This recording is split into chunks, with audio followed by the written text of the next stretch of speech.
Ceux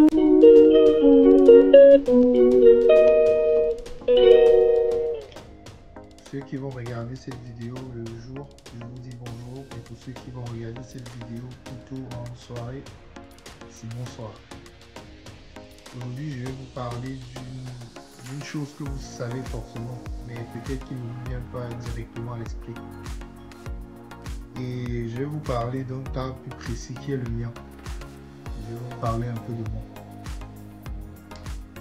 Bon, vous savez que dans toute famille, il y a toujours un enfant qui, comme on dit souvent, il sort à part.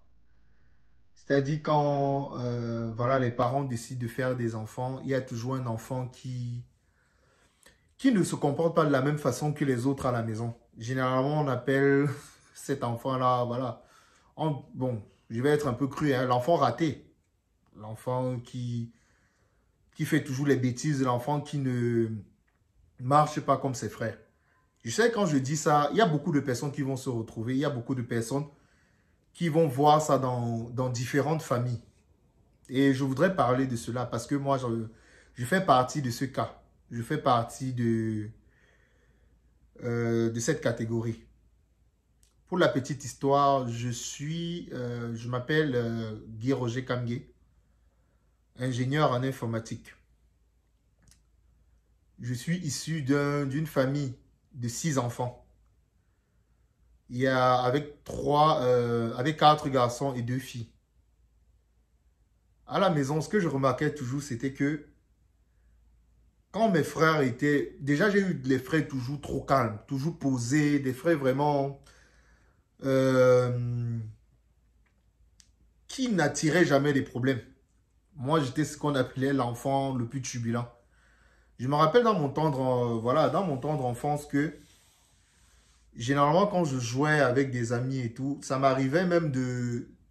Je me rappelle une fois, j'ai carrément percé la tête d'un enfant. Genre, nous étions en train de jouer comme ça et tout, et on était en train de jouer au ballon. Il a suffi d'un tacle, l'enfant est tombé et voilà, sa tête s'est percée.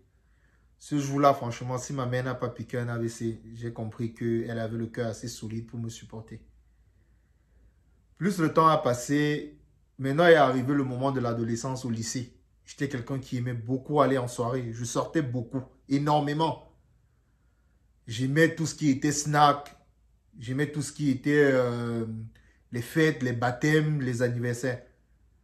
Pour ceux qui me connaissent personnellement, ils savent que ce que je suis en train de dire, c'est exactement comme ça que je vivrai dans mon temps d'enfance. Ce qui est bien à l'intérieur, c'est que j'ai eu la chance que mon père me comprenait. Mon père me comprenait mieux que ma mère. Mais du coup, je ne comprenais pas pourquoi mon père parvenait à mieux comprendre ce que... C'est vrai qu'il n'acceptait pas, hein, mais je voyais quand même en lui une personne qui comprenait ce que je faisais. Je sortais beaucoup au lycée, les snacks, les anniversaires, les baptêmes.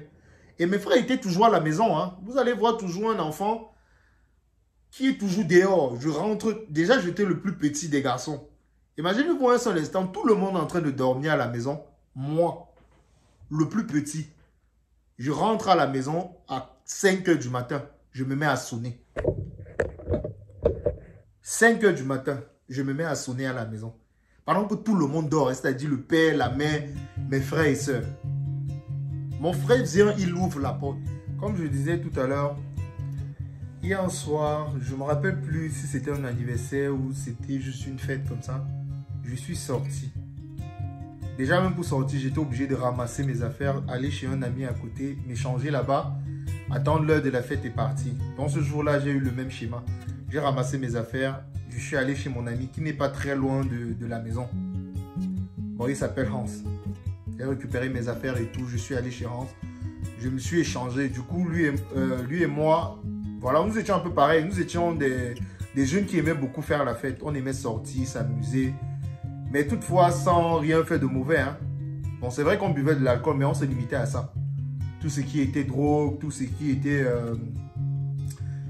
vraiment vie de débauche, nous, c'était seulement l'ambiance. On aimait la fête. Voilà, alors pour la petite histoire, je ramasse mes affaires, je vais chez mon ami, je m'échange. Nous sortons, nous allons dans un snack du quartier où on se trouvait, pas très loin de là où on vivait. On passe la soirée, alors on s'ambiance, on s'amuse et tout. À 4 heures du matin, je rentre à la maison, je sonne. Personne n'ouvre. Je guette par la fenêtre, je vois il y a la lumière parce que ma mère ne dormait jamais. Voilà le truc qui a fait en sorte que je puisse commencer un peu à temporiser parce que à chaque fois que je sortais, ma mère ne dormait pas. Et ça me faisait mal au fait de savoir que je suis dehors en train de m'amuser. Ma mère à la maison, elle ne dort pas. Donc elle attend que je rentre d'abord avant de dormir. Voilà, quand je rentre alors maintenant, je sonne plusieurs fois, je sonne. Personne ne décroche. Pardon, personne n'ouvre le portail, personne ne me demande c'est qui, rien. Je lance alors un regard. Il y avait une fente généralement entre le portail et le mur. Je lance le regard, je voyais la lumière dans la chambre des parents. Quelque temps après, peut-être une quinzaine de minutes, j'écoute mon père qui ouvre la porte. Parce que étant à la maison, je pouvais écouter quand mon père, autant pour moi, ouvrait la porte de sa chambre.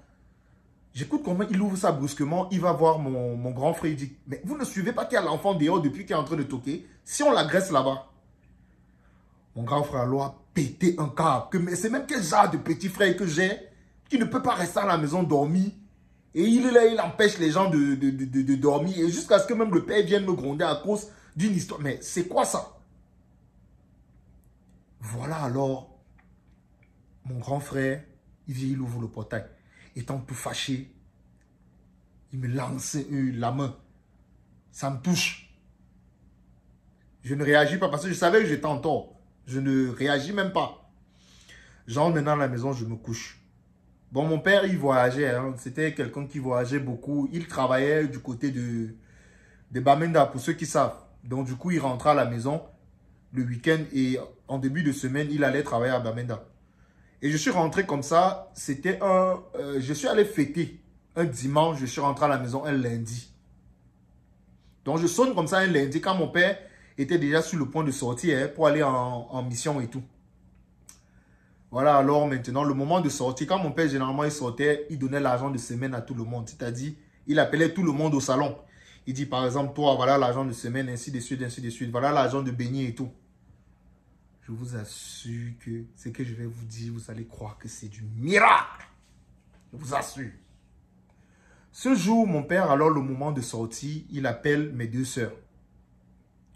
Il leur donne chacune, voici votre argent de poche, voici votre argent de poche.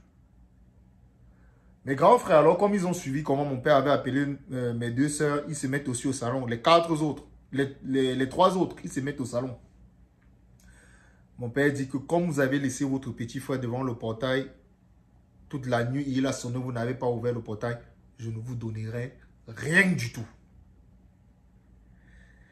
Quand j'ai suivi ça, je me suis demandé, merde, pourquoi mon père il réagit de la sorte?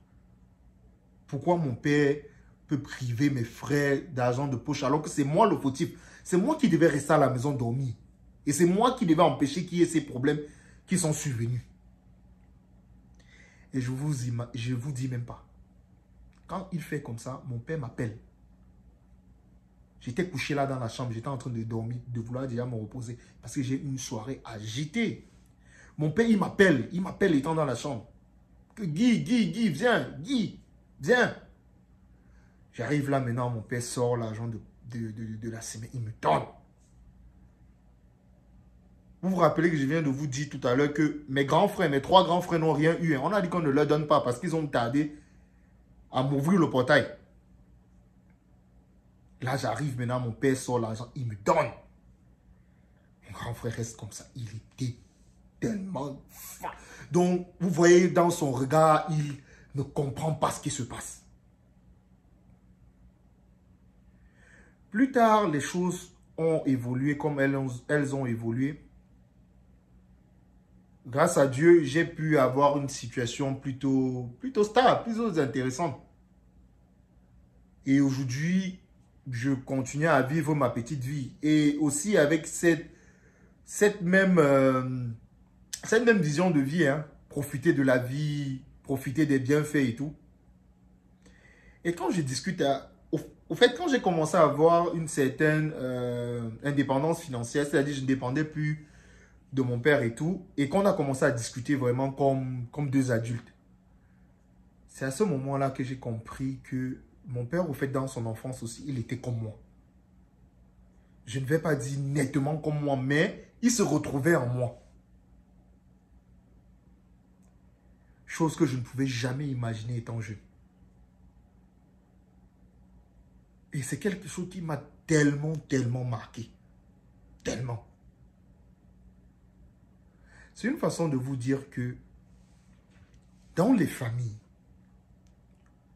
généralement quand vous voyez un enfant qui ne se comporte pas comme les autres, du moins qui ne fait pas les mêmes choses que les autres, sachez souvent que ça ne vient pas de très loin. Ça ne vient pas de loin. Et ne vous dites pas que parce que cet enfant-là se comporte de cette façon-là, il ne va pas réussir. Laissez-moi vous dire que cet enfant-là qui se comporte comme ça, il y a des choses qu'il voit dehors, que ses grands frères à la maison ne verront jamais. Et maintenant, si c'est une personne assez intelligente, il comprendra rapidement que ce que je vois dehors, je dois prendre ça. En fait, ça doit me faire grandir. Grandir de façon psychologique. Et ça va me permettre de faire en sorte que si demain je suis confronté à ces problèmes-là, que je puisse facilement m'en sortir. Ne vous dites pas seulement que quand un enfant... Après, il y a une grosse différence entre un enfant qui est différent des autres et un enfant vraiment qui est... Voilà, vous allez comprendre ce que je veux dire. Mais sachez que ce n'est pas mauvais pour un enfant d'être différent des autres. Sachez que dans ce monde-ci, chacun a son étoile. Chacun a sa façon de faire les choses. Chacun a sa façon de pouvoir atteindre son objectif. Ne vous dites pas que parce que vous ne faites pas comme X ou Y, vous n'allez pas pouvoir atteindre vos objectifs. Ne vous dites pas ça. Dieu sait comment il fait ces choses. Le monde qui nous entoure a tellement d'impact sur nous. Ce qui fait en sorte que chaque action que nous posons a des répercussions ou des conséquences. Aujourd'hui, je vous partage un peu un bout de ma vie parce que j'ai jugé nécessaire. Et je sais que c'est le quotidien de tout le monde.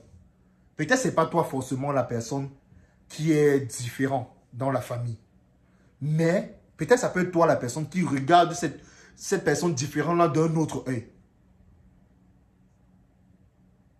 Moi, la plus grosse chance que j'ai eue dans mon enfance, c'est que j'ai eu beaucoup de personnes autour de moi qui me conseillaient. En l'occurrence, ma mère. Ma mère ne s'est jamais découragée. Jamais. Elle ne s'est jamais découragée de me donner une bonne éducation. Ou bien de gérer mes problèmes quand j'allais les chercher. Elle a toujours été là. Sachez juste que nos parents, c'est ce que nous avons de plus cher.